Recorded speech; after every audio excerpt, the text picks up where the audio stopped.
The Galactic Embassy's childcare facility was, by all accounts, a marvel of interspecies cooperation, which is to say it was a barely controlled chaos of scales, tentacles, and the occasional small explosion. The designers had optimistically called it adaptive architecture, but really it was just a bunch of reinforced walls and furniture that could theoretically survive whatever the galaxy's most diplomatically important offspring could dish out. Today's particular brand of mayhem was courtesy of 3 Draknari cubs who had been deposited there while their mother, Velka, attended yet another thrilling session on interstellar trade route optimization. Because nothing says productive diplomacy quite like leaving your fire-breathing children with complete strangers for 6 hours. Flint, the eldest at what humans might consider 8 years old, was currently engaged in a heated debate with a crystalline youngling over the proper way to stack building blocks. The debate involved actual heat, naturally. Small puffs of orange flame accompanied his increasingly animated gestures as he explained the finer points of structural engineering according to Draknari physics. His sister, Ember, smaller but twice as fierce, had claimed the reading corner as her personal domain. She'd built an impressive fortress out of cushions and was defending it against all comers with the sort of strategic brilliance that would make military tacticians weep. The fact that she occasionally singed the fabric when particularly excited only added to the fortress's intimidating aesthetic.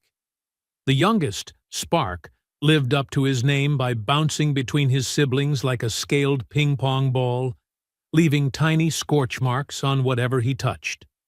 His enthusiasm was matched only by his complete inability to control either his flame output or his volume level. Every sentence came out as either a whisper or a roar, with no middle ground whatsoever.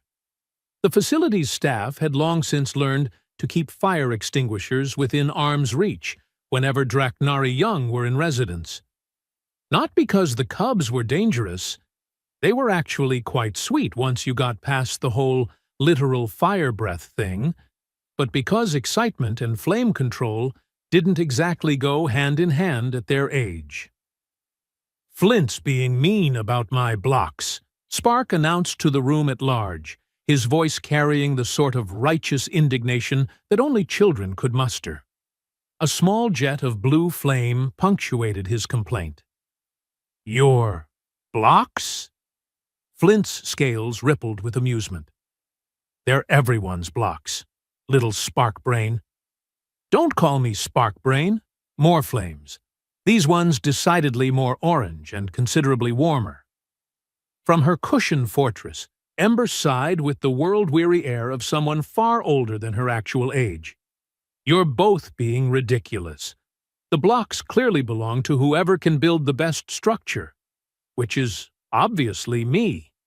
She gestured grandly toward her fortress, and a perfectly controlled stream of golden fire traced elegant patterns in the air above the cushions.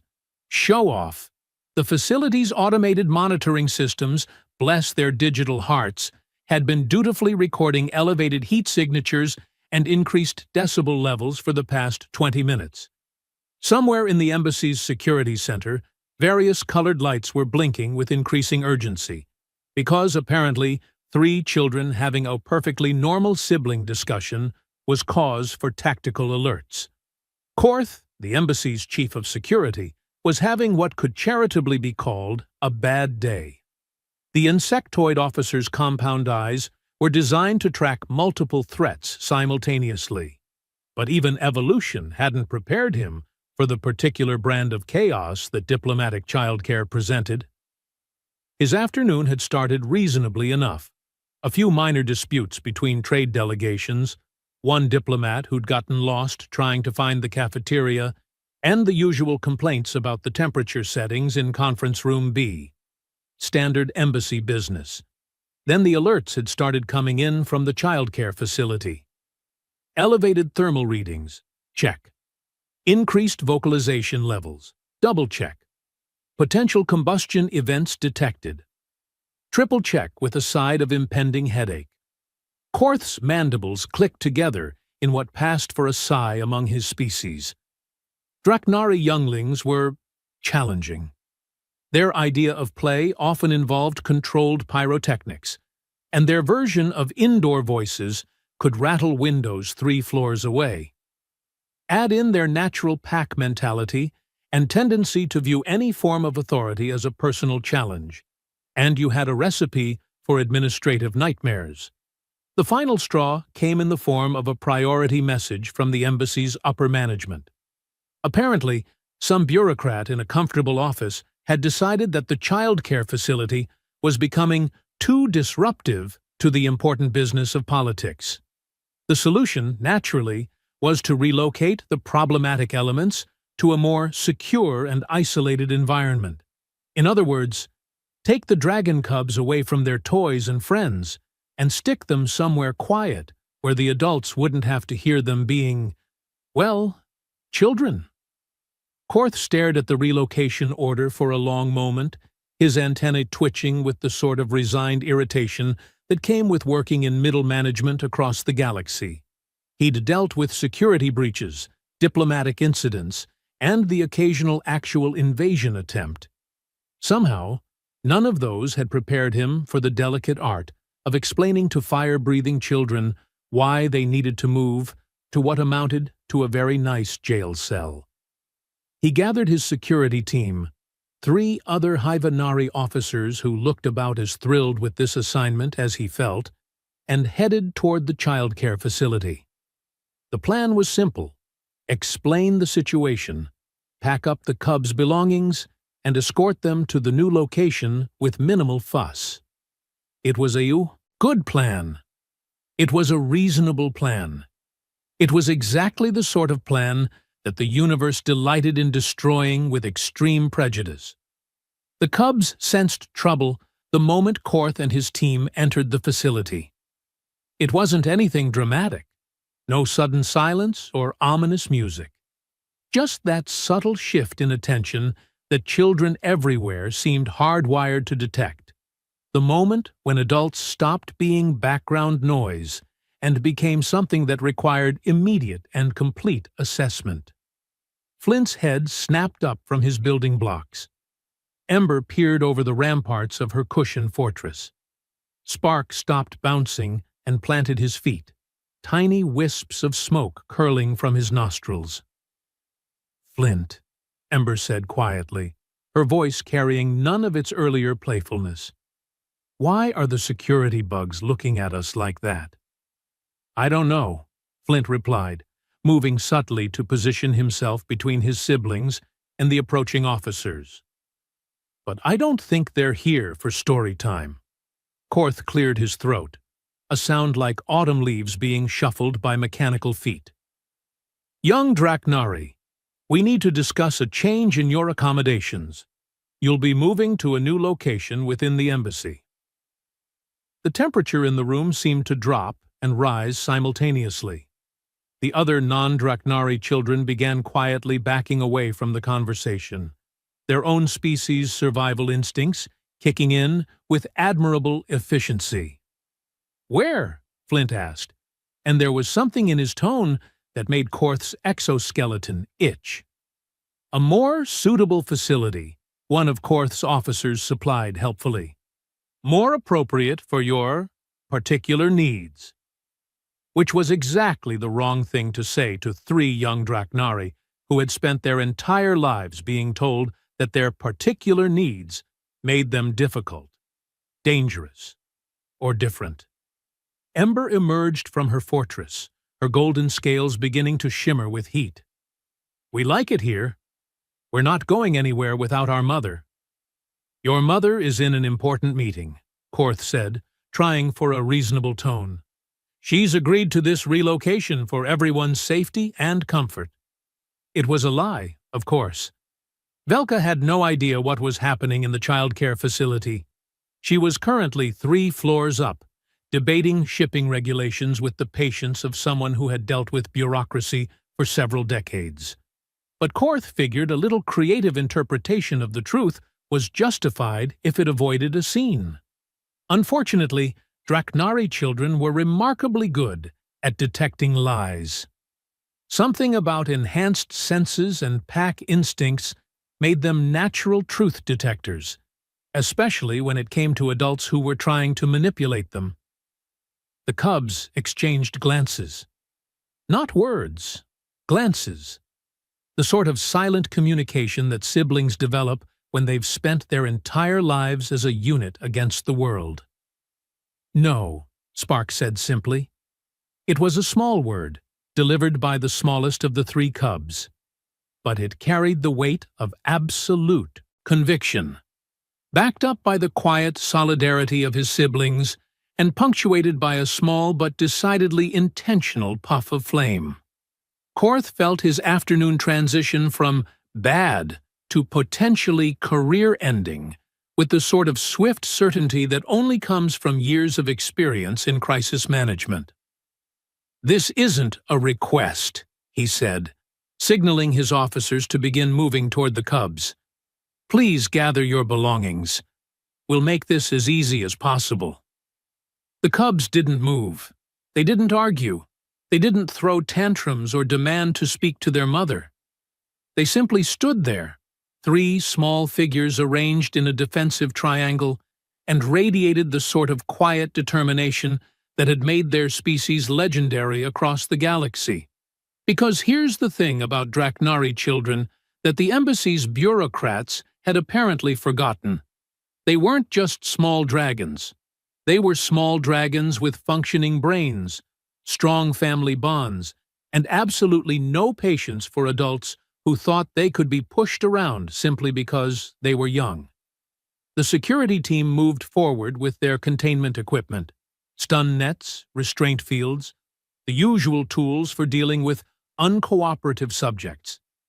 Standard procedure, really. Nothing personal. That's when the cubs decided that diplomacy was officially over, and it was time to remind everyone why their species had a reputation for being spectacularly difficult to intimidate. The first small jet of flame was almost casual. Just Ember letting off a little steam, really. Nothing threatening about it. Just a gentle reminder that maybe, possibly, the security team might want to reconsider their current course of action. The second jet came from Flint, slightly larger and considerably more pointed in its delivery. A polite but firm suggestion that personal space was a concept that should be respected. The third came from Spark, and while it was small, it was delivered with the sort of precision that suggested he'd been practicing. Korth's mandibles clicked together rapidly, the Hivenari equivalent of nervous laughter. "Now, younglings, let's discuss this rationally." But the cubs were done with rational discussion. They were done with adults making decisions about their lives without consulting them. They were done with being treated like problems to be solved rather than people to be respected. And most importantly, they were done with anyone who thought they could be moved around like furniture just because they happened to be smaller than everyone else in the room. The temperature began to rise, and Korth realized with growing alarm that his simple relocation assignment was about to become something considerably more complicated.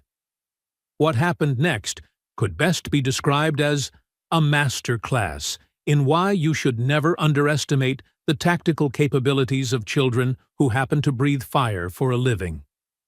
The security team's first mistake was assuming that containment nets designed for adult criminals would work on juvenile Draknari who had spent their entire lives playing games that involved not getting caught.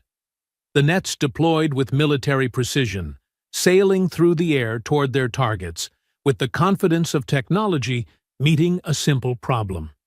They met three small dragons who had been playing Dodge the Grown-Ups since they could walk. Flint dropped and rolled with fluid grace, the net passing harmlessly over his head. Ember simply wasn't where the net expected her to be, having somehow relocated to the top of a bookshelf with the sort of casual defiance of physics that made Korth's compound eyes water. Spark, the youngest and theoretically least coordinated, performed what could only be described as a combat somersault that would have impressed professional acrobats. The nets hit the floor with the sad whisper of expensive equipment, meeting complete failure. "Okay," Korth muttered to his officers. "Maybe we approach this differently." His second-in-command, a fellow Hivnari named Vorth, clicked his mandibles uncertainly. "Stun fields?" "Stun fields," Korth agreed, because apparently today was the day he learned exactly how many terrible decisions could be crammed into a single afternoon. The portable stun field generators hummed to life, projecting crackling barriers of energy designed to temporarily incapacitate hostile targets. They were non-lethal, completely safe, and absolutely perfect for subduing uncooperative individuals without causing permanent harm. They were also designed for beings who didn't generate their own internal heat sources capable of overloading electronic equipment. Ember took one look at the approaching energy fields and smiled. It was not a reassuring expression on a face equipped with actual fangs. "That's not very nice," she said conversationally, and exhaled. The flame that emerged from her small muzzle was golden, controlled, and precisely calibrated to interfere with the electromagnetic frequencies that the stun fields required to function. The barriers flickered, sparked, and died, with the electronic equivalent of confused whimpering. Flint nodded approvingly. "Good technique, sister. But watch this." His flame was different, deeper orange, with more raw heat than precision. It washed over the now-defunct stun field generators and turned several thousand credits worth of security equipment into very expensive paperweights. Spark, not to be outdone, contributed his own jet of blue fire that somehow managed to trace perfect spirals in the air before dissipating harmlessly near the ceiling. It served no tactical purpose whatsoever, but it looked absolutely magnificent and conveyed the unmistakable message that he was having the time of his life. "Right," Korth said, his voice climbing toward frequencies that his species typically reserved for genuine panic. "New plan. We call for backup." "Sir," Vorth said carefully, "are you sure that's wise? The Cubs aren't actually attacking us. They're just not cooperating." Which was true. For all their impressive pyrotechnics, the young Draknari were being remarkably restrained. Their flames were defensive, designed to disable equipment rather than harm people. They could have turned the security team into a collection of slightly crispy insects, but they were choosing not to. Unfortunately for everyone involved, Korth was having the sort of day where reasonable observations got trampled by the urgent need to do something before his supervisors decided he was incompetent. "They're resisting lawful relocation orders with potentially lethal force," he announced, which was technically true if you squinted hard enough, and ignored the part where no one was actually in danger. "We need containment specialists and heavy restraint equipment." The Cubs exchanged another one of those silent sibling communications, and this time their expressions shifted from playful resistance to something considerably more serious. "Heavy restraint equipment?" Ember repeated, her golden scales beginning to glow with increasing heat. "For us?" "We're children," Flint pointed out, with the sort of reasonable tone that adults always found deeply unsettling when it came from someone they were trying to intimidate. "We're not criminals." "Yeah," Spark added, his voice cracking with indignation. "We didn't do anything wrong. We just don't want to go to Dragon Jail." Which was, admittedly, a fairly accurate assessment of the situation. But Korth was committed now, in the way that middle management everywhere commits to bad decisions rather than admit they might have been wrong. The backup arrived within minutes because the embassy's security department was nothing if not efficient. More officers, more equipment, and most importantly, more witnesses to what was rapidly becoming the most embarrassing incident of Korth's career. The Cubs watched the reinforcements arrive with the sort of calm attention that seasoned warriors might give to enemy troop movements. They were still clustered in their defensive triangle, but now there was something different about their posture. Less playful resistance, more serious evaluation of an evolving threat. "Okay, younglings," Korth announced, his voice amplified by a portable speaker system. "This is your final warning. Submit to relocation immediately, or we'll be forced to use more aggressive containment measures." The Cubs looked at him. They looked at the assembled security force. They looked at the various pieces of equipment being unpacked and calibrated. They looked at each other, and then they made a collective decision that would be talked about in embassy security briefings for decades to come. "No," they said, in perfect unison. What followed was not a battle exactly. Battles imply some degree of equality between opposing forces. This was more like watching a group of professionals discover that all their training, equipment, and tactical expertise meant absolutely nothing when facing opponents who could fly, breathe fire, and coordinate their movements with telepathic precision. The Cubs didn't just resist, they dominated. Flint took point, his flames creating a barrier of superheated air that made it impossible for the security team to approach directly. Ember provided mobile support, darting between cover positions and disabling equipment with surgical precision. Spark, the youngest and supposedly least dangerous, turned out to have a gift for psychological warfare, producing the most ear-splitting roars that echoed through the facility's ventilation system.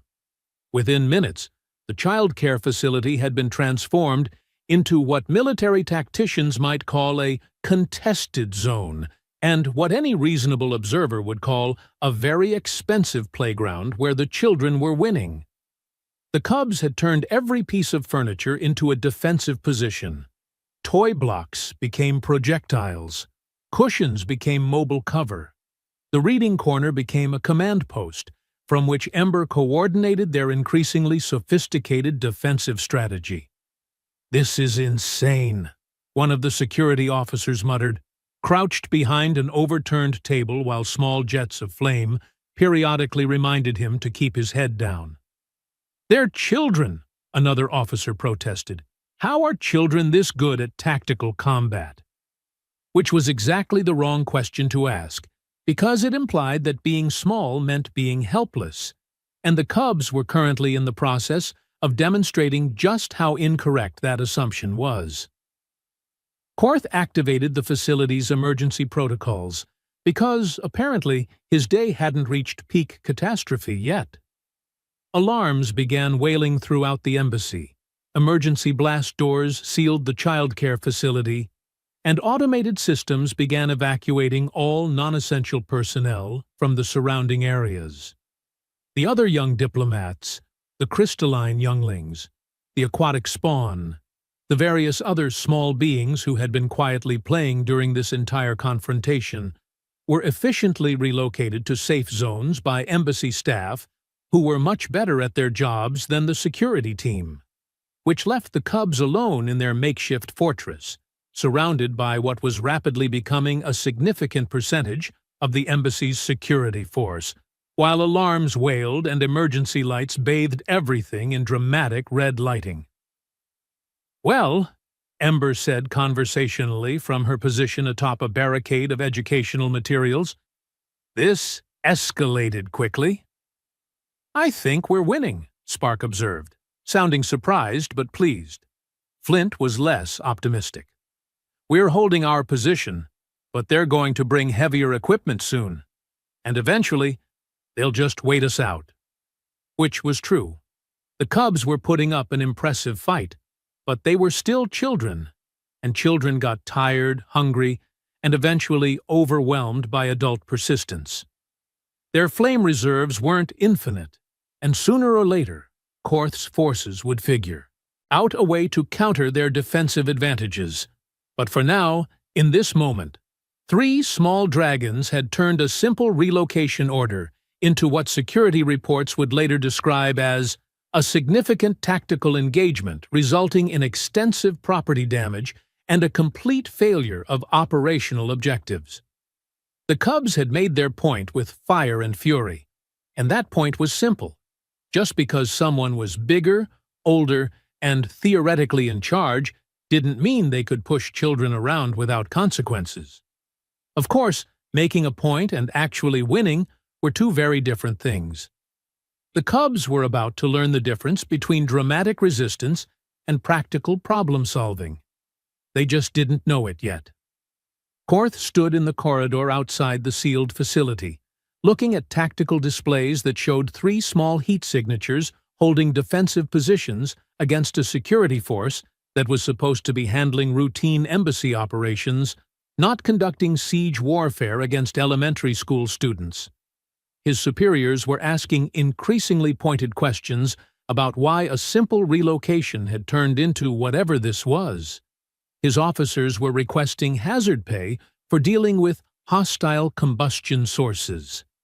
And somewhere in the back of his mind, a small voice was suggesting that maybe, just maybe, this entire situation could have been handled differently. But Korth had committed to his course of action, and Hivanari were nothing if not persistent. If the Cubs wanted to make this difficult, then difficult it would be.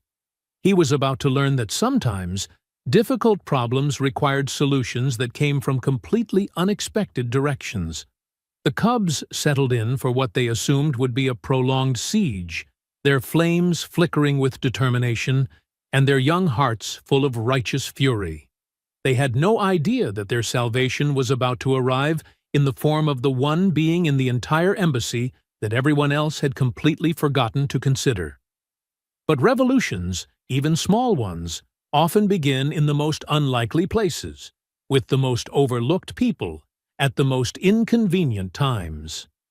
And this particular revolution was about to meet its most unexpected ally. Lux had been mopping the same section of corridor for the past 10 minutes, which was either a testament to his dedication to cleanliness or evidence that he was the nosiest janitor in galactic history. Given that he'd positioned himself within perfect earshot of the childcare facility's chaos, nosiness seemed more likely. The human maintenance worker had a particular talent for being simultaneously invisible and everywhere at once. It was a skill he developed over months of working in the embassy, where being human meant occupying a unique position in the galactic hierarchy. Technically sentient, generally harmless, and utterly beneath the notice of anyone important, which made him the perfect observer for situations that everyone else was too busy managing to actually understand. He'd watched the security team march toward the childcare facility with their equipment and their confidence. He'd listened to the increasingly frantic radio chatter as their simple relocation turned into what sounded like a military engagement. He'd observed other embassy staff evacuating younglings from adjacent areas while shooting worried glances at the sealed blast doors. Most importantly, he'd been listening to the sounds coming from inside the facility itself. Not just the alarms and the shouting, but the smaller sounds underneath. The particular pitch of children's voices when they were scared rather than angry. The way their flame bursts were timed. Defensive rather than aggressive. The careful coordination that spoke of siblings protecting each other rather than random violence. Everyone else heard a security incident. Lux heard 3 kids who were in way over their heads and trying desperately to stay together. "Sir," one of Korth's officers was saying into his comm unit, "the subjects are maintaining defensive positions. Request permission to deploy advanced containment protocols." Advanced containment protocols. For children. Lux's grip tightened on his mop handle. He'd seen those protocols in action during his brief stint in maintenance for the embassy's detention levels. Electromagnetic restraint fields designed to completely immobilize subjects. sensory dampening systems that cut off sight, sound, and smell, neural static generators that made coherent thought nearly impossible, effective for dangerous criminals, potentially traumatic for young beings who were already terrified and separated from their parent. Lux made a decision that would have surprised anyone who knew him as the quiet human who fixed broken dispensers and cleaned up after diplomatic incidents. He set down his mop, straightened his maintenance coveralls, and walked directly toward the sealed blast doors. "Hey," he called out to the nearest security officer. "Those doors still functional, or did the little ones break the access controls too?" The officer, a young Hyvanari who looked like he'd rather be anywhere else, glanced nervously toward Korth before answering. "The doors are sealed under emergency protocols. No one goes in or out without command authorization." "Right," Lux nodded thoughtfully. "And how's that working out for everyone?" Which was exactly the sort of question that highlighted the gap between theoretical authority and practical results.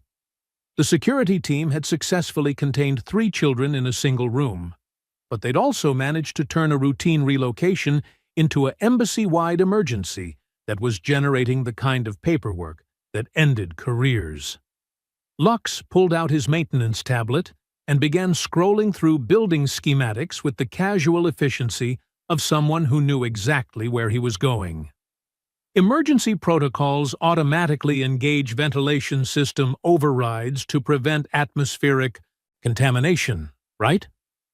The officer nodded uncertainly.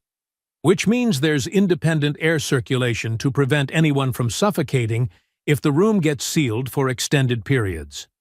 Another nod. "And maintenance access to that system doesn't fall under security lockdowns, because you can't have repair crews waiting for authorization every time someone needs to fix a broken air filter." The officer's compound eyes widened as he realized where this conversation was heading. "Sir, you can't just—" "Can't just what?" Lux asked mildly. "Fix a potential ventilation problem that's been flagged in my maintenance queue? Pretty sure that's exactly what I'm supposed to do." He held up his tablet, which displayed a work order that had been generated the moment the emergency systems engaged. Standard automated protocol. Anytime a room got sealed, maintenance got notified to monitor life support systems. Korth's voice crackled over the comm system. "Maintenance personnel are to maintain safe distance from the containment zone until the situation is resolved." Lux looked at the officer, then at his tablet, then back at the officer. "Funny thing about maintenance work, it's not really optional. Building systems don't care about security situations. They just care about whether they're working properly."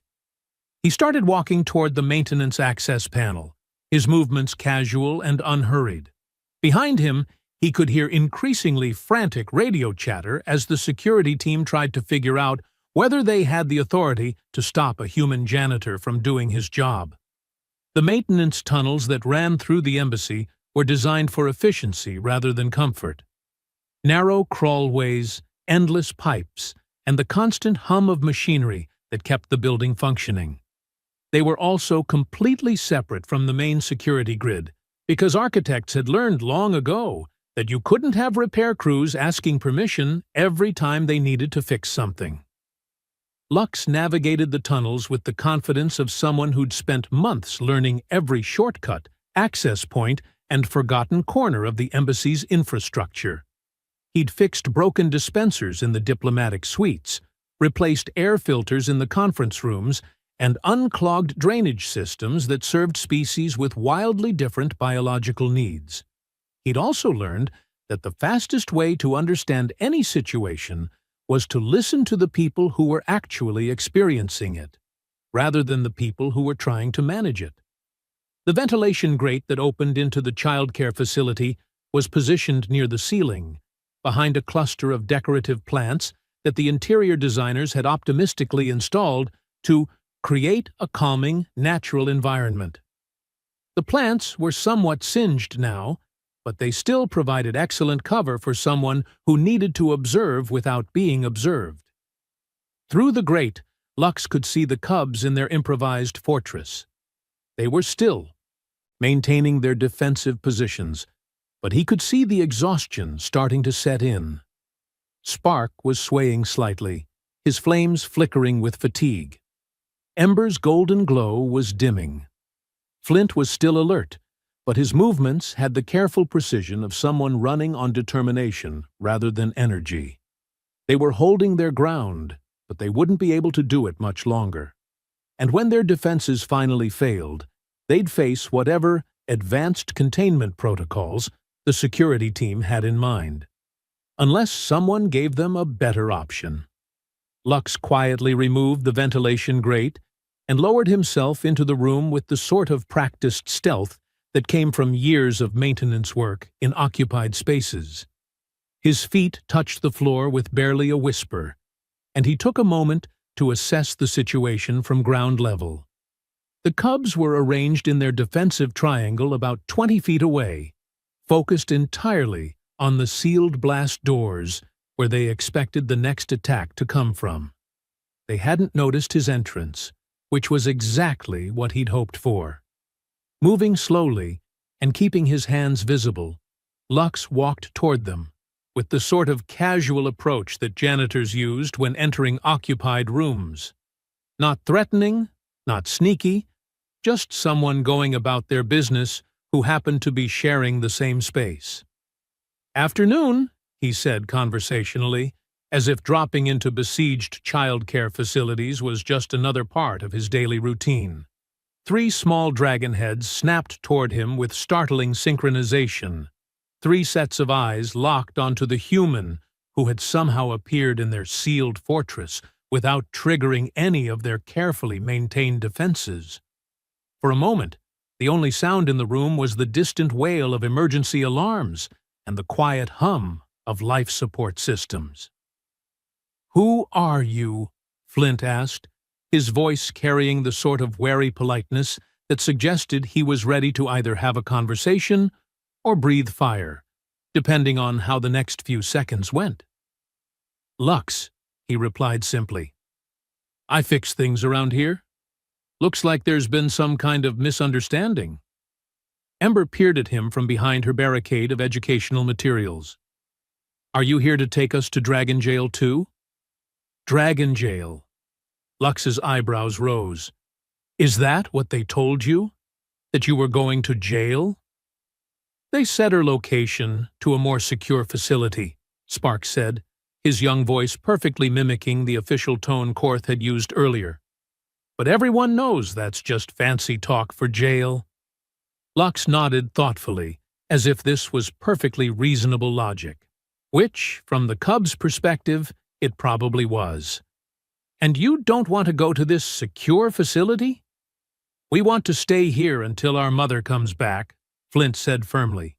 "We didn't do anything wrong. We were just playing, and then the security bugs showed up and started pointing their zappy things at us." "Security bugs?" Lux glanced toward the sealed doors.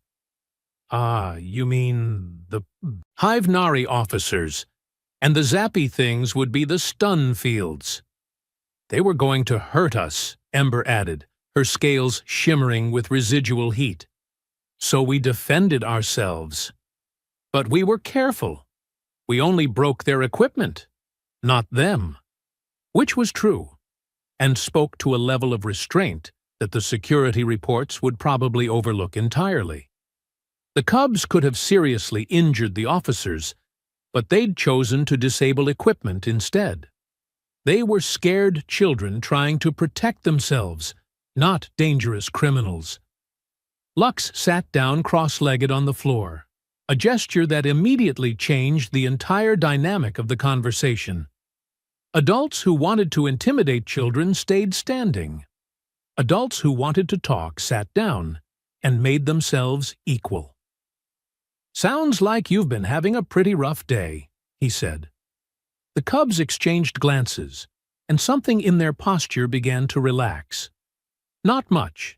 They were still ready to defend themselves, but enough to suggest that maybe, possibly, this particular adult might be different from the others. "Are you going to try to make us leave too?"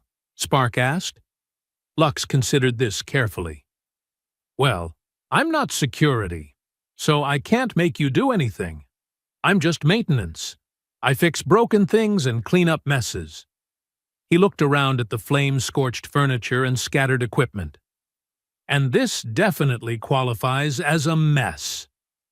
"We didn't mean to make a mess," Ember said quickly. "We just didn't want to be taken away from here. This is where our mother left us. This is where she'll come back to find us." And there it was, the heart of the entire situation. The cubs weren't being defiant or destructive for the sake of causing trouble. They were terrified children who had been separated from their parent and told they were going to be moved again to a place that sounded suspiciously like punishment. Their resistance was just 3 kids trying to stay where their mother could find them. Lux reached into his maintenance bag and pulled out his lunch, a simple sandwich, some fruit, and a thermos of coffee that was probably cold by now. "Anyone hungry? Fighting security teams is probably exhausting work." The cubs stared at him as if he'd just offered them the crown jewels of the galaxy. When was the last time an adult had offered them food instead of demands? When was the last time someone had acknowledged that they might be tired, scared, or in need of basic comfort? Spark's stomach chose that moment to announce its emptiness with a rumble that could probably be heard in the corridor outside. "I could eat something," he admitted sheepishly. Lux divided his sandwich into 3 parts and offered them to the cubs, along with pieces of fruit that he'd been saving for his afternoon break. It wasn't much, but it was sharing rather than taking, offering rather than demanding. The cubs accepted the food with the sort of careful gratitude that suggested they weren't entirely sure this wasn't some kind of trap, but they were hungry enough to risk it. "So," Lux said as they ate, "want to tell me what this is really about? Because I'm betting there's more to this story than cubs refuse relocation order." And slowly, between bites of sandwich and fruit, the real story began to emerge. Not the official version that would appear in security reports, but the version that 3 frightened children had been trying to communicate all along. The blast doors opened with a hiss that made everyone in the room freeze. Velka stepped through the entrance, her massive frame filling the doorway, golden scales rippling with the sort of controlled fury that made seasoned diplomats reconsider their career choices. Behind her came a parade of very important-looking beings, council representatives, embassy officials, and various other entities who looked like they'd rather be anywhere else in the galaxy. "Mother," the cubs chorused, abandoning their defensive positions to rush toward her with the sort of joyful relief that only children could manage after thinking they might never see their parent again. Velka's expression softened as she gathered her younglings against her sides, but her eyes remained fixed on Korth with the sort of attention that suggested someone was about to have a very uncomfortable conversation. "Interesting relocation exercise," she said, her voice carrying the particular edge that diplomats used when they were being polite, but definitely not friendly. "Though I don't recall authorizing any changes to my cubs' accommodations." Korth's mandibles clicked rapidly. The relocation order came from Embassy Administration, standard protocol for managing disruptive. Disruptive? Velka's scales began to glow with heat. "My children were playing quietly until your officers decided they needed to be moved at stunner point to what you euphemistically called a secure facility. We were just trying to follow procedures."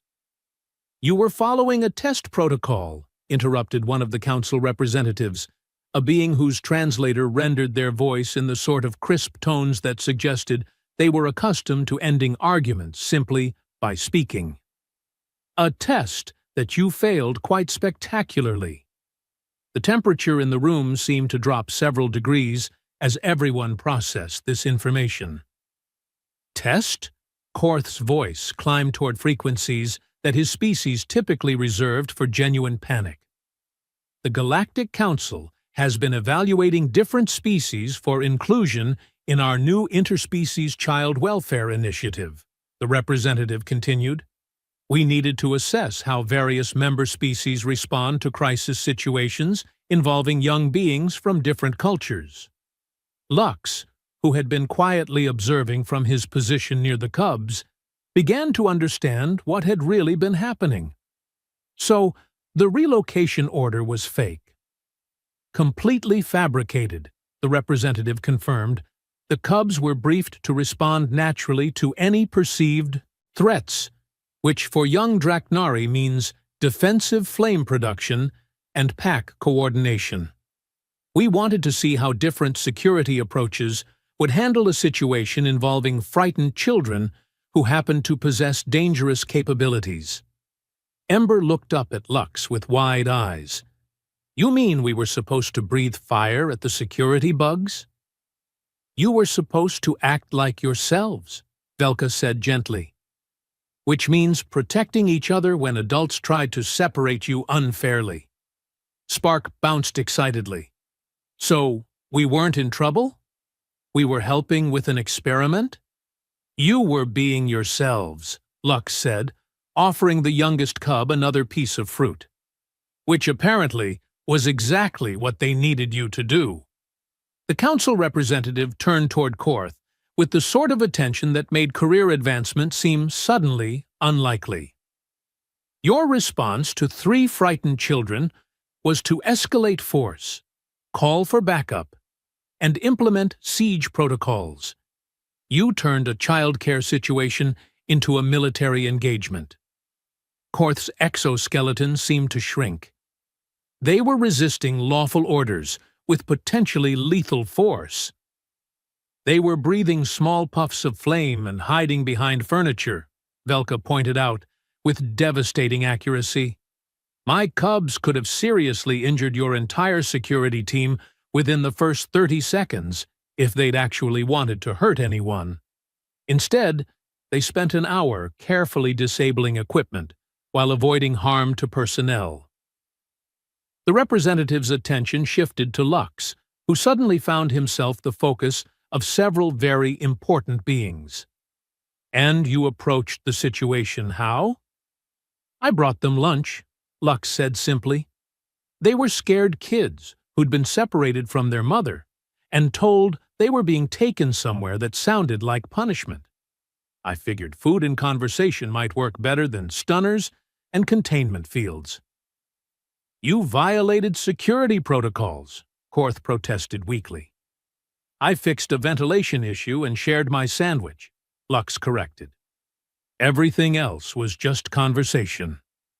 The council representative made notes on a device that looked far too advanced for simple record-keeping. Interesting approach. Results? Lux gestured toward the cubs, who were now contentedly sharing the remains of his lunch while staying close to their mother. No injuries, no trauma, no property damage beyond what had already occurred. Situation resolved through basic communication and mutual respect. The humans saw children where everyone else saw problems, Velka observed. That's exactly the perspective we need for the Child Welfare Initiative. The representative nodded thoughtfully. Mr. Lux, would you be interested in a position with our new Interspecies Child Care Coordination Program? We need individuals who can bridge cultural gaps and prioritize child welfare over administrative convenience. Lux looked at the cubs, who were watching him with the sort of hopeful attention that suggested they'd very much like to see him again. He looked at the fancy officials with their important titles and their undoubtedly impressive salaries. Then he looked at his mop and bucket, sitting abandoned in the corridor where he'd left them. Thanks, but I think I'll stick with maintenance work, he said. More opportunities to actually help people when they need it. Spark perked up immediately. Does that mean you'll still be here tomorrow? We're supposed to come back for more playing while Mother has meetings. "I'll be here," Lux assured him. "Someone's got to keep the building running properly." Ember grinned, showing off her small but impressive fangs. "And if any more security bugs try to take us to Dragon Jail?" "Well," Lux said thoughtfully, "I suspect your mother will have some very clear conversations with embassy administration about appropriate protocols for interacting with diplomatic families." Velka's scales shimmered with what might have been amusement.